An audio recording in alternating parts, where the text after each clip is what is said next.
আমার সব গেছে, আমার কিছু কিছুই নাই,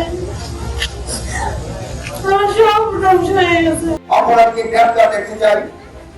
আপনার হস্তক্ষেপ, এই হস্তক্ষেপকে আমরা কামনা করি।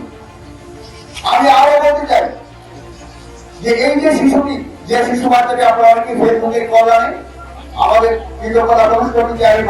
নেত্রকোনার বারহাট্টায় প্রতিবন্ধী কিশোরী ধর্ষণের অভিযোগে অভিযুক্ত কিবরিয়ার গ্রেফতার দাবিতে মানববন্ধন অনুষ্ঠিত হয়েছে।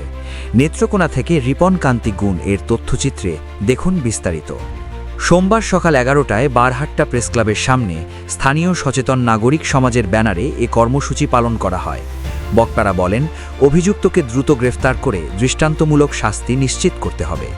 একই সঙ্গে ভুক্তভোগী কিশোরী ও তার নবজাতক সন্তানের দায়িত্ব রাষ্ট্রকে গ্রহণের দাবিও জানান তারা।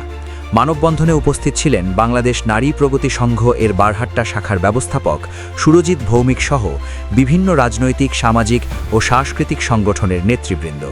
বক্তারা প্রশাসনের প্রতি দ্রুত আইনগত ব্যবস্থা গ্রহণের আহ্বান জানান এবং ভুক্তভোগীর নিরাপত্তা ও পুনর্বাসন নিশ্চিত করার দাবি জানান।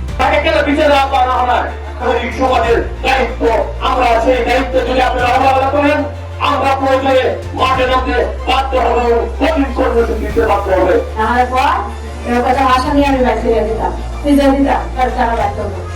কারণ আমি তো ফিজে নিতে পারতেছি না, উঠে দিচ্ছি, তারপর হয়ে গেছে নাসিম জায়গাটা বাড়তেছি, জায়গা বসি এই কামটা আমার মেয়ে যে দর্শন করছে কিবরিয়া, তখন আমি তো কেউ পাইতেছি না, নাসিম জায়গাটা কেউ পাইতেছে, আমি পয়সা না বলে একটা গাড়িও নাই, বাড়িও না, আমার জানলা ফের গাড়ি কিনছি, গাড়ি গেছে, আমার সব গেছে, আমার কিছু কিছুই নাই।